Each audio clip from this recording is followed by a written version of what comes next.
அனைத்து நண்பர்களுக்கும் வணக்கம். நம்ம இந்த வீடியோல ஏஜென்ட் கிம் ரீஆக்டிவேட்டட் சீரிஸோட கண்டினியூ தான் பார்க்க போறோம். ப்ரீவியஸ் எபிசோட்ல ஒரு வீடியோ மூலமா ஹீரோ உயிரோட இருக்கிறது நார்த் கொரியால இருக்க ஆளுங்களுக்கு தெரிய வர ஹீரோவை கொல்றதுக்காக ஒரு திறமையான நார்த் கொரியன் ஸ்பைய சவுத் கொரியாக்கு அனுப்ப இன்னொரு பக்கம் ஹீரோவை நார்த் கொரியன் கவர்மெண்ட் தேடுற விஷயம் தெரியவும் அவங்க கையில எக்காரத்தை கொண்டு ஹீரோ மாட்டிக்க கூடாது சவுத் கொரியன் கவர்மெண்ட் அவரை காப்பாற்றவும் பிடிக்கிறதுக்காகவும் ட்ரை பண்றாங்க. அப்பதான் ஹீரோ ஸ்டேஷன்ல இருக்கும்போது ஒரு பொண்ணோட நம்பர்ல அந்த கால் வரவும் அங்க இருக்க போலீஸ் ஆளுங்க எல்லாத்தையுமே அடிச்சுட்டு அந்த கால் அட்டன் பண்ணி பேசுவாரு. அதுக்கப்புறம் என்ன நடக்குதுன்னு இந்த வீடியோல பார்ப்போம். இதுல மின்னோட மொபைலுக்கு ஒரு ஸ்டோரி இருக்கு. மின்னோட கிளாஸ்ல படிக்கும் போது அவ கிளாஸ்ல படிக்கிற மத்த பசங்க எல்லாருமே ஃபோல்டிங் பண்ற மாதிரியான அட்வான்ஸான மொபைல் வச்சிருப்பாங்க. ஆனா மின் மட்டும் ரொம்ப வருஷமா ஒரே போன் யூஸ் பண்ணிருப்பாங்க, பழைய ஆண்ட்ராய்டும் கூட. அந்த மாடல் படிக்காம தான் அப்பா கிட்ட வந்து தனக்கு புது மொபைல் வேணும்னு கேட்டா அது கீரவும் உங்ககிட்ட தான் ஏற்கனவே மொபைல் இருக்கேன், அது எதுவும் உடஞ்சான்னு கேட்டா அதெல்லாம் உடையலப்பா, அது பழைய மாடல், யாருமே அதெல்லாம் பயன்படுத்த மாட்டாங்கன்னு சொல்லவும் அது கீரவும் அப்ப என்னோட மொபைல் என்ன சொல்லுவா, இது ரொம்பவே பழைய மாடல், இப்போ நான் இதை பயன்படுத்திட்டு தான் இருக்கேன்னு சொல்லவும் அதுக்கு பொண்ணும் நீங்க எனக்கு வாங்கலனா கூட சரி, தயவு செஞ்சு இந்த போனை மாத்திருங்கன்னு சொல்லிட்டு அங்க இருந்து கோவப்பட்டு போயிடுவா. அதுக்கப்புறம் ஸ்கூல் முடிஞ்சு கோவமா தான் வீட்டுக்கு வர மின்னவ ரூமுக்கு வந்து பார்த்தா அங்க ஒரு புது மொபைல் இருக்கும். ஹீரோ தான் ஒரு பொண்ணு கேட்டதுக்காக புது மொபைலையும் கூடவே ஒரு அழகான கீ செயினையும் வாங்கி வச்சிருப்பாரு. இந்த கீ செயினை நல்லா பாத்துக்கோங்க, தான் கேட்ட மாதிரி புது போன் அப்பா வாங்கி தந்தாருன்னு பொண்ணு அவன் ரூம்ல இருந்து வெளியில வந்து அப்பா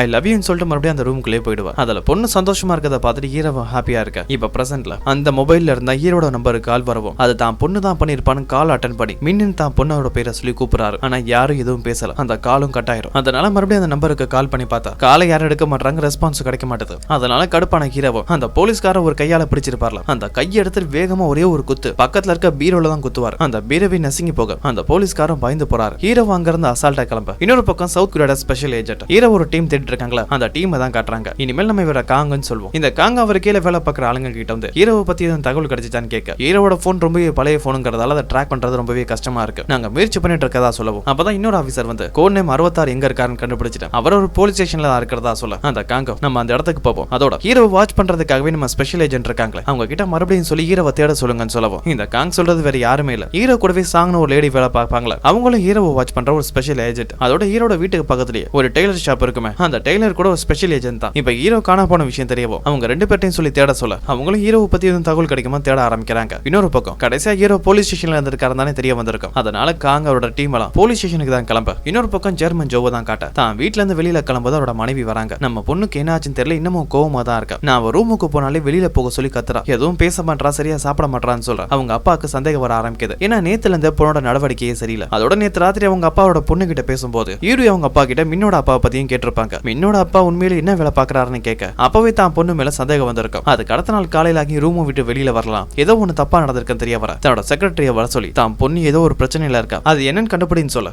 அந்த செக்ரட்டரி அவர் ஆளுங்க மூலமா யூரியோட போன் அதோட அவங்க சோசியல் மீடியா அக்கௌண்ட்ஸ் அது எல்லாத்தையுமே ஹேக் பண்ணி யூரி யார் கூட எல்லாம் பேசியிருக்கா, அவ என்ன பேசியிருக்கான்னு எல்லா டீடைலையும் பார்க்கும்போது யூரி ஒரு ரவுடி கூட சுத்திட்டு இருப்பாளே, அந்த ரவுடி கூட யாரை டார்ச்சர் பண்றத பத்தி அதான் மின்ன பிடிக்கிறத பத்தி அவன் டார்ச்சர் பண்றத பத்தியும் பேசியிருக்க. அதை பார்த்த செக்ரட்டரிக்கு டவுட் வரவும் அந்த ரவுடி யாரு என்ன அவன் சோசியல் மீடியா அக்கௌண்டை செக் பண்ணி பார்க்க அவன் ஈரோடு எடுத்த அதிகமான போட்டோஸ்லாம் இருந்திருக்கும். இவனை பிடிச்சு விசாரிச்சா நமக்கு உண்மை தெரிய வாய்ப்பு இருக்குன்னு அந்த ரவுடியோட அட்ரஸை கண்டுபிடிக்க இப்ப கட் பண்ணா ஹீரோட வீட்டை தான் காட்டுறாங்க. இரவு கொலை பண்றதுக்காகவே அந்த நார்த் கொரியன் ஸ்பை அந்த ஏஜென்சி அங்க தான் வந்திருக்கவும் அந்த வீட்டை மொத்தமா சுத்தி பார்க்க அப்பதான் மின்னோட ரூமுக்குள்ள போகவும் அங்க மின்னோட போட்டோ அவர் கூடவே ஹீரோ இருக்கிறது. அதை பார்த்து இது கண்டிப்பா ஹீரோட பொண்ணா தான் இருக்குன்னு தெரியும். அங்க பக்கத்துல மின்னோட ஐடி கார்டு இருக்கும். அது மூலமா மின் படிக்கிற ஸ்கூலை பத்தியும் தெரிஞ்சுக்க அந்த ரூம்ல இருந்து வெளியில வந்தா சாங் சியாங்க காத்திருக்கவும் சியாங்க பார்த்து என் நண்பே 66 கிடைச்சிட்டான்னு கேட்க இல்ல ஆனா நீ சாக போறன்னு சொல்லிட்டு அவர் கன் எடுத்து ஷூட் பண்ணா சாலன் சமைக்கிற பெண் எடுத்து அந்த புல்லட்டுக்கு முன்னாடி காட்ட பேன்ல ஓட்ட விழுந்துரும். அதுக்கப்புறம் அந்த பேனை வச்சு சியாங்கோட கையில இருக்க கண்ணை பலமா அடிக்க அது கீழே விழ ரெண்டு பேருமே கையிலேயே சண்டை போடுக்கிறாங்க. இந்த சியாங் என்னமோ திறமசாலியான ஏஜென்ட் தான், ஆனா சால் அளவு பலசாலி இல்ல. சால் அடிக்கிற ஒவ்வொரு அடிக்கும் எகிரி போய் விழ ஒரு கட்டத்துக்கு மேல சமாளிக்க முடியல. கையில கிடைக்கிற கத்தியெல்லாம் எடுத்து தூக்கி எறிய சால் அதுல இருந்து அசால்ட்டா தப்பிச்சிருவாரு. அப்பதான் கீழே விழுந்த கண்ணு மறுபடியும் கைக்கு கிடைக்க அந்த சாலை ஷூட் பண்ணலாம் ட்ரை பண்ணா பிரிட்ஜோட கதவுக்கு பின்னாடி போய் ஒளிஞ்சுக்கவும் சியாங் ஷூட் பண்ணிட்டே இருக்கான். அந்த பிரிட்ஜோட கதவை அப்படியே தூக்கிட்டு ஒரு ஷீல்டு மாதிரி கேப்டன் அமெரிக்கா ஷீல்டு மாதிரி வச்சுட்டு அடிக்க வரவும் இதுக்கு மேல இவனை சமாளிக்க முடியாதுன்னு சொல்லிட்டு சியாங் அங்க இருக்க பால்கனி வழியா குதிச்சு எஸ்கேப் ஆகவும் சால் அவன் பின்னாடியே துரத்திட்டு வராரு. ஆனா அதுக்கு முன்னாடி சியாங் எங்கேயோ காணா போக சியாங் ஹீரோட வீட்டுக்கு வந்து மின்னோட ரூம்ல போய் அவங்க பொண்ணோட போட்டோவை பார்த்தது அது எல்லாத்தையுமே சால் நோட் பண்ணிருப்பாரு. கண்டிப்பா மின்னுக்கு தான் ஆபத்துன்னு சொல்லிட்டு கிம் கிட்ட இந்த விஷயத்தை எப்படியாவது சொல்லி ஆகணும்னு சொல்லிட்டு ஹீரோவுக்கு கால் பண்ண தான் போனை தேடினா கையில போன் இல்ல, ஏன்னா போலீஸ் ஸ்டேஷன்ல தான் போன் இருக்கும். அதை எடுக்காம தான் தப்பிச்சு வந்துருப்பாரு. நம்ம எப்படியாவது உடனே அவனுக்கு இன்ஃபார்ம் பண்ணி ஆகணும்னு வேகமா அங்க இருந்து ஓடிட்டு இருக்க. மறுபடியும் ஹீரோட வீட்டை தான் காட்டுறாங்க. ஹீரோட வீட்டுல ஒரு ஆள் ஒளிஞ்சிட்டு இருக்காரு, அது வேற யாரும் இல்ல அந்த டெய்லர் தான். இவங்க ரெண்டு பேரும் சண்டை போடுறதுக்கு முன்னாடி அங்க வந்திருப்பாரு. அங்க நடக்கிற எல்லா விஷயத்தையும் வாட்ச் பண்ணிட்டு இருக்க அந்த சியாங் எரிஞ்ச கத்தி கூட அவர் பக்கத்திலேயே வந்து குத்தி இருக்கும். கொஞ்சம் விட்டா இறந்தே போயிருக்கப்போ அந்த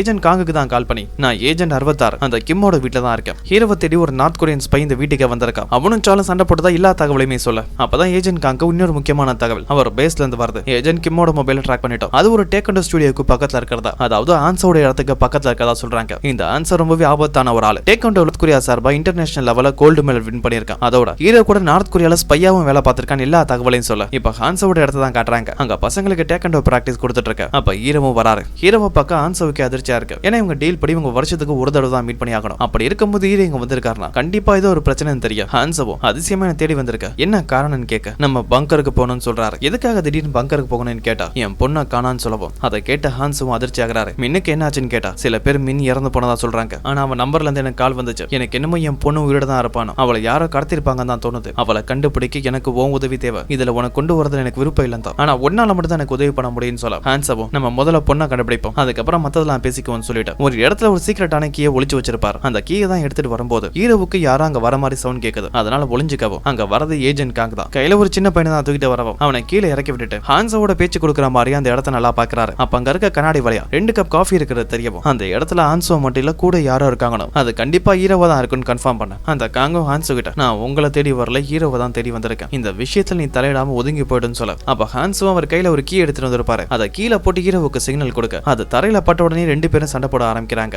ஏஜென்ட் காங்கோட இருக்க ஆளுங்களா என்னதான் ஸ்பெஷல் ஏஜென்டாவா இருந்தாலும் இவங்க 2 பேர் அளவு திறமசாலி இல்ல. இவங்க 2 பேரும் அசால்ட்டா அவங்க எல்லாத்தையுமே சமாளிக்க அவங்க கையில இருக்க கண்ணையும் பிடிங்கிருவாங்க. முக்கியமா இங்க வந்திருக்க ஏஜென்ட்ஸ் எல்லாமே சவுத் கொரியன் ஆளுங்கிறதால அவங்கள கொலை பண்ணாம கன்ல இருக்க புல்லட்டை மட்டும் வேஸ்ட் பண்ணிட்டு அவங்கள ஷூட் பண்ற மாதிரி பயத்தை மட்டும் தான் காட்டிட்டு இருக்காங்க. அங்க இருக்கிற ஏஜென்ட்லாம் அடிச்சு போட ஹான்சோ இவங்க எல்லாருமே கொண்டுலாமான்னு கேட்டா ஹீரோ அந்த இடத்துல ஒரு ஃபயர் எக்ஸ்டென்சர் இருக்கும். அதை ஷூட் பண்ணிட்டு அதுல இருந்து புகை வரவும் அந்த வாய்ப்பை பயன்படுத்தி அங்க இருந்து எஸ்கேப் ஆயிருவாங்க. அப்ப ஹான்சோ வரும்போது கீழே போட்டு அந்த சாவியை எடுத்துட்டு அவங்க 2 பேரும் தப்பிக்கிறதுக்காக மொட்டை மாடிக்கு வராங்க. அங்க ஏகப்பட்ட ஏஜென்ட் இருக்கு. அவங்க கையில 2 கன் தான் இருக்கு. முடிஞ்ச வரையும் அந்த ஏஜென்ட்ஸ் எல்லாம் ஷூட் பண்றாங்க. அவங்க மேல படாத மாதிரி அவங்களுக்கு பயத்தை மட்டும் தான் காட்ட நினைக்கிறாங்க. யாரையும் கொலை பண்ண விரும்பல. அவங்களுக்கு கண்ணை வச்சு பயத்தை காட்டிட்டு சண்டை போட்டுட்டு இருக்க இந்த ஹான்சோ ஆர்மில வேலை பார்த்ததால தனக்கு எப்ப வேணாலும் பிரச்சனை வரலாம்னு சொல்லிட்டு அங்க ஏகப்பட்ட கயிறுங்களை செட் பண்ணி தான் வச்சிருப்பாரு. அப்படி 2 கயிறுங்களை கட்டி 2 பேருமே அந்த மாடியில இருந்து குச்சி எஸ்கேப் ஆயிடுவாங்க. ஆனா ஏஜென்ட் காங்கோட ஆளுங்க ஃபாலோ பண்ணி வர வாய்ப்பு இருக்கு. அவங்க கார் டயர் எல்லாத்தையும் ஷூட் பண்ணிட்டு அங்க இருந்து போயிடுவாங்க. அதனால அவங்களால ஹீரோவையும் ஹான்சையும் ஃபாலோ பண்ண முடியல. அங்க இருந்து 2 பேருமே தப்பிச்சு ஒரு பங்கருக்கு தான் வரவும் அந்த பங்கர்ல தான் ஒரு முக்கியமான வேன் இருக்கும். இந்த வேன் ஃபுல்லா ஏகப்பட்ட கம்ப்யூட்டர்ஸ் ஹேக்கிங் ஐட்டம்ஸ்லாம் இருக்கும். இது எல்லாத்தையுமே யூஸ் பண்ண தெரிஞ்சது ஹான்சோவுக்கு மட்டும் தான். ஆனா இது எல்லாத்தையுமே யூஸ் பண்ணி பல வருஷம் ஆகவும் ஒரு சந்தேகத்தோட இதை ஆன் பண்ணி பார்த்தா இவங்க நேரா அந்த கம்ப்யூட்டர்லாம் ஒர்க் ஆக ஹீரோவும் வண்டி எடுத்துட்டு ஓட்ட ஆரம்பிக்கிறாரு. ஏன்னா இங்க ஒவ்வொரு டவர் பக்கத்துல போகும்போது அங்க இருந்து எதுவும் சிக்னல் கிடைக்குதான்னு உங்களால செக் பண்ண முடியும். அப்படிதான் ஏகப்பட்ட டவருக்கு பக்கத்துல வண்டியை ஓடிட்டு இருக்கவும் அப்பதான் ஹீரோவுக்கு கால் வருது. தான் பொண்ணோட நம்பர்ல தான் கால் வருதுன்னு வேகமா ஓபன் பண்ணி பார்த்தா அது ஒரு புது நம்பரா இருக்க. கால் அட்டன் பண்ணலாமா வேணாமான்னு குழப்பத்திலே இருக்கவும் அப்பதான் பின்னாடி ஹான்சோவோ ஏன் கால் எடுக்கலன்னு கேட்டா இது புது நம்பரா இருக்குன்னு சொல்லப்போம். ஒருவேளை மின் கூட கால் பண்ணிருக்கலாம். நீ வண்டியை ஓட்டி நான் பேசுறதா சொல்லிட்டு அந்த கால் அட்டன் பண்ணி பேசினா லைன்ல இருக்கிறது சால் தான். அவரோட மொபைல் காணா போயிருச்சுன்னு சொல்லிட்டு வழியில இருக்க ஒரு ஆளை மீட் பண்ணி மொபைல் வாங்கி பேசியிருப்பாரு. ஆனா கால் அட்டன் பண்ணது ஹான்சோ தான் தெரிய வரவும் மின்னோட உயிருக்கு ஆபத்து இருக்கணும். கிம் உயிரோட இருக்க விஷயம் தெரிஞ்சு நார்த் கொரியால இருந்து ஒரு ஸ்பை இங்க வந்திருக்கான். அவன் கண்டிப்பா மின்ன தேடி போக வாய்ப்பு இருக்கு. நம்ம உடனே மின்ன காப்பாத்த ஸ்கூலுக்கு போகணும்னு சொல்ல ஹான்சோ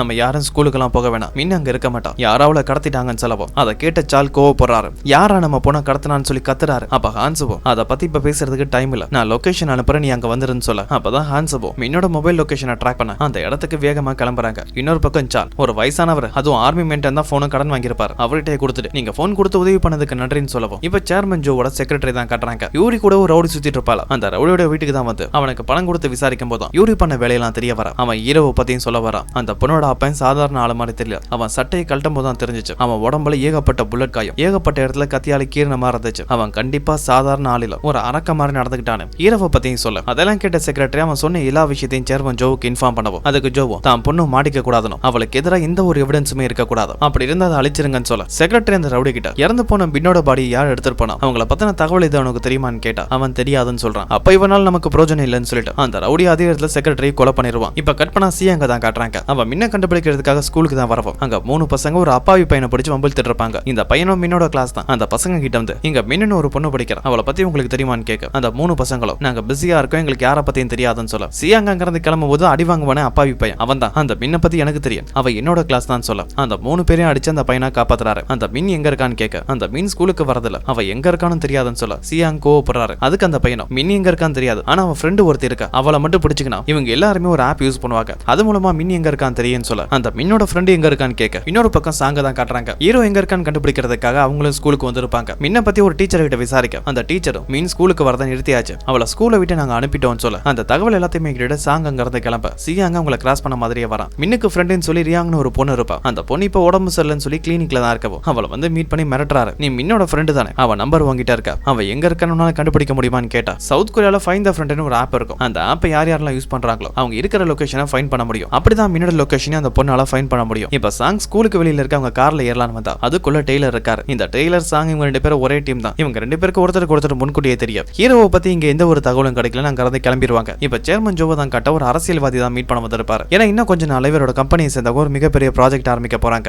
அதுக்காக சில அரசியல்வாதிங்க பர்மிஷன் தேவைப்படுது, அதிகாரிக பர்மிஷன் தேவைப்படுது. அதை பத்தி பேசுறதுக்காக தான் இங்க வந்திருக்கவோ பணம் கேட்கிறாரு. அப்படி பணம் கேட்கும் போது இனி எனக்கு மட்டும் இல்ல பல அதிகாரிகளுக்கு தர வேண்டியது இருக்கு. பணம் கொடுக்காம அவங்க யாருமே சம்மதிக்க மாட்டாங்கன்னு சொல்லவும் அதுக்கு ஜோவும் ஒரே வார்த்தையா யாரெல்லாம் சம்மதிக்க மாட்டாங்க, எனக்கு ஒத்து வர மாட்டாங்களோ அவங்க பேரை கொஞ்சம் லிஸ்டா கொடுக்க முடியுமான்னு கேட்க அதை வச்சு அந்த அரசியல்வாதியும் புரிஞ்சுக்கிறாரு. அப்படி லிஸ்ட் கொடுத்து அந்த அதிகாரிங்க எல்லாத்தையுமே ஒரு போட்டு தள்ளிடுவாருன்னு சொல்லிட்டு அங்க இருந்து கிளம்பவும் இப்ப சேர்மனை மீட் பண்றதுக்காக செக்ரட்டரியும் வராரு. அப்ப சேர்மன் ஜோவும் என் பொண்ணு யூரியா அவ கூட படிச்ச மின்னுங்கிறவளை கொலை பண்ணிட்டா, அதுல மாட்டிக்க கூடாதுன்னு பாடியை மறைக்க முயற்சி பண்ணிருக்கா. காணா பண்ண பொண்ணு அவர் அப்பாவும் தேடிட்டு இருக்காரு. இப்ப என்னதான் பண்றதுன்னு யோசிக்கவும் அப்பதான் செக்ரட்டரி ஒரு முக்கியமான விஷயத்த சொல்றாரு. அந்த பெண்ணோட அப்பாவை பத்தி எனக்கு சந்தேகமா இருக்கு. அவன் பேங்க்ல வேலை பார்க்குற விஷயம் மட்டும் தான் எனக்கு தெரியுது. ஆனா அதுக்கு முன்னாடி அவன் எங்க இருந்தா என்ன பண்ணான்னு எந்த ஒரு தகவலையும் எங்களால கண்டுபிடிக்க முடியல. எனக்கு என்னமோ அவன் சாதாரண ஆளா தோணலன்னு சொல்ல இப்ப ஹீரோவே ஆன்சை தான் காட்டுறாங்க. மீனோட மொபைல் நம்பரை ட்ராக் பண்ணி ஒரு இடத்துக்கு வந்தா அங்க மாளிகை மாதிரி ஒரு வீடு இருக்கு. அந்த வீட்டுக்குள்ள வர உள்ள வந்து பார்த்தாங்க ஏகப்பட்ட ரவுடிங்க இருக்காங்க. ஹீரோவா அவங்க எல்லார்ட்டையும் எனக்கான டைம் ரொம்பவே கம்மியா இருக்கு, நான் கேட்கிற கேள்விக்கு தெளிவா பதில் சொல்லுங்க, உங்க தலைவன் யாருன்னு கேட்க அதுல ஒரே ஒருத்த மட்டும் முன்னாடி வரான். நீ யாரு, எதுக்காக இங்க வந்திருக்க, முதல்ல இந்த இடத்த விட்டு கிளம்புறியால கத்தியால குத்துட்டுமான்னு கேட்க ஹீரோனை பயங்கரமா ஒரு குத்து குத்திட்டு டேபிள்ல படுக்க வச்சு அங்க இருக்கிற எல்லாரும் பயப்படுற மாதிரி அவன் மண்டியில இருக்க முடிய அப்படியே பிச்சு எடுக்க எல்லாருமே அரண்டு போறாங்க. அந்த அடி வாங்கினவனும் எங்க பாஸ் 3வது மாடியில இருக்கிறதா சொல்ல ஹான்ஸுவோ நீ போய் அந்த பாஸை பாரு, இங்க இருக்கிற அந்த சின்ன பசங்களை நான் பாத்துக்கிறதா சொல்ல ஹீரோ அவனை இழுத்துட்டு 3வது மாடிக்கு போறாரு. அப்ப கீழே இருக்கிற எல்லார்ட்டையும் ஹான்ஸுவோ தம்பிங்களா பார்க்க சின்ன பசங்களா இருக்கீங்க, நல்லதுக்கு சொல்றேன் கேளுங்க, பிரச்சனை வேணாம், இப்படியே இங்க இருந்து ஓடி போயிருங்கன்னு சொல்லவும் அவனுங்களும் ஹான்ஸோ வயசான ஆளுதான் என்ன பண்ண போறாருன்னு நினைச்சு அடிக்க வந்தா ஹான்ஸோ பறந்து அவரோட காலை சொல்லிட்டு அடிச்சிட்டு இருக்காரு. அப்படியே கீழே அவர் சண்டை போட்டு இருக்க ஹீரோ முதல் மாடியில அவனை மாசம் மேல இழுத்துட்டு போயிட்டு இருக்காரு. அதெல்லாம் சிசிடிவி கேமரா மூலமா அந்த பாஸ் கூட இருக்க ஆளுங்களை பார்க்க பாஸ் கிட்ட வந்து சொல்றாங்க நம்ம ரூமுக்கு யாரும் வந்துட்டு இருக்காங்கன்னு சொல்ல இந்த பாஸோட வெளியே ஆபாசமான படங்கள் எடுக்கிறதா அந்த பாஸ் அவன் கீழே இருக்க ஆளுங்க கேட்டா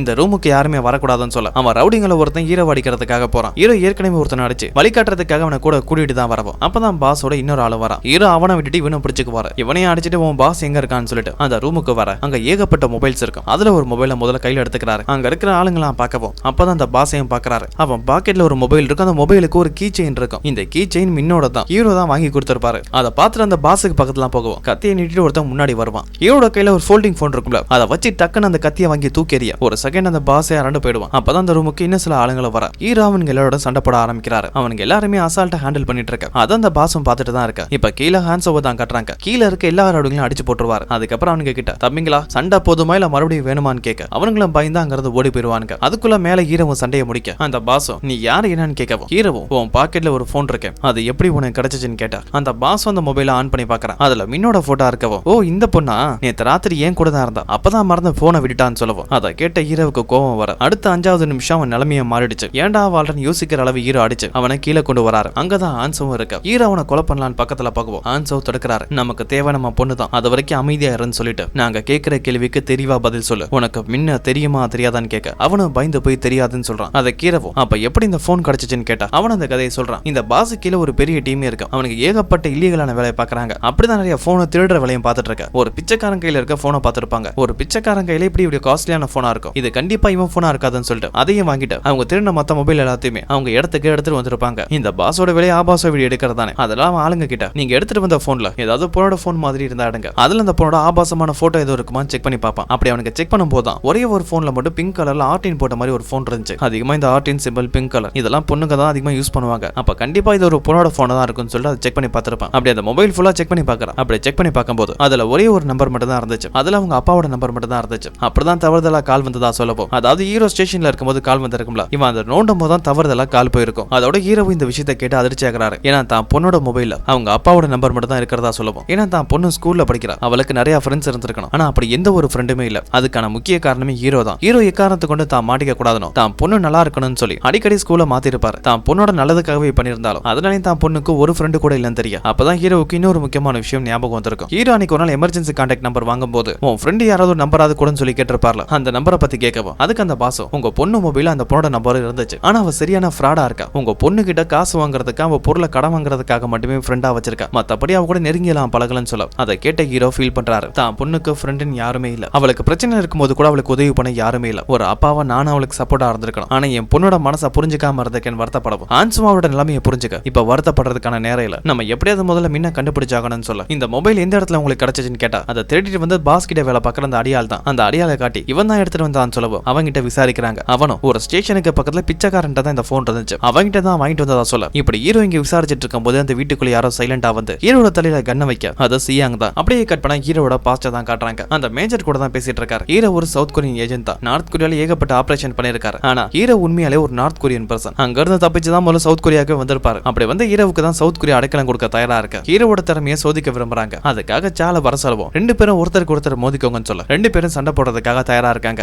அப்ப சாலோ உயிருக்கு பயந்து பின்வாங்க மாட்டேன்னு நினைக்கிறேன். உன் பேர் என்னன்னு கேட்டா அது கீரவும் ஏஜென்ட் 73 இல்ல ஏஜென்ட் 66 சொல்றாரு. ஏன்னா நார்த் கொரியாவோட நம்பர் 73. அங்க 66 கொண்டதுக்கு அப்புறம் அந்த நம்பர் எடுத்துட்டு இப்ப 66 மாற அவங்க ரெண்டு பேருமே ஒருத்தருக்கு ஒருத்தர் சண்டை போட தயாரா இருக்காங்க. இதோட இந்த எபிசோட் கம்ப்ளீட் ஆகும். இதுக்கு அப்புறம் என்ன நடக்குதுன்னு அடுத்த ஒரு வீடியோல பார்ப்போம்.